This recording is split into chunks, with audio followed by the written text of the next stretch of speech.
ကိုအရင်စိတ်ပြက်ပြီးတော့အားမရပြစ်မနေပါနဲ့တယောက်မှကိုစူးစမ်းမှုအတိအမှန်မပြုတ်တဲ့အချိန်မှာတော့ကိုဂုံယူပေးပါ ဒီဗီဒီယိုနဲ့ရောရင်းနှီးလား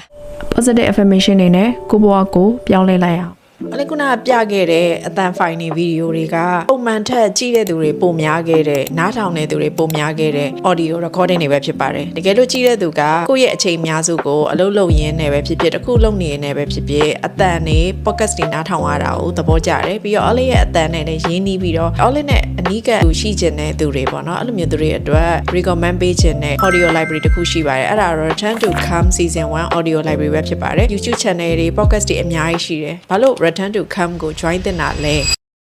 ဘာလို့ join တင်တာလဲဆိုတော့လာ join တဲ့သူတွေရဲ့ live conversation တွေထဲမှာ Ollie ကအမြဲတမ်းလတိုင်းမှာ audio file တက်ဖန်တီးပေးမှာပါအဲ့တော့ကိုယ့်အတွက် customize လုပ်ထားတယ်ကိုယ့်အတွက်ရည်ရွယ်ပြီးတော့ Ollie ကအကြံဉာဏ်ပေးထားတယ်ဆိုတဲ့ခန်းစားချက်မျိုးရလိမ့်မယ် audio library မှာဆိုရင် meditation တွေ affirmation တွေကို audio အနေနဲ့ upload လုပ်ပေးသွားမှာဒီ program ကတစ်ခါ join လိုက်တာနဲ့ lifetime access ကိုရမှာငကို original price 6900အခုဆိုရင် early bird ထဲမှာစာရင်းဝင်နေဆိုရင်3900နဲ့ရမှာပါပြီးတော့အခုလက်ရှိက early bird က9ရောက်ပဲကျွန်တော်မို့လို့ကိုအနေနဲ့ကိုယ့်ရဲ့နေရာတစ်ခုကိုအမြန်လာယူထားပါပြီးတော့ Ollie က audio library မျိုးက season 1လို့သတ်မှတ်ထားပေမဲ့ရှေ့လျှောက်ကလုပ်ဖြစ်ချင်မှလုပ်ဖြစ်မှာအဲ့တော့စိတ်ဝင်စားတယ်ဆိုရင် Ollie ကူပြထားတဲ့ social media platform တွေကနေတဆင့် early bird အနေနဲ့စာရင်းတင်လို့ရပါတယ်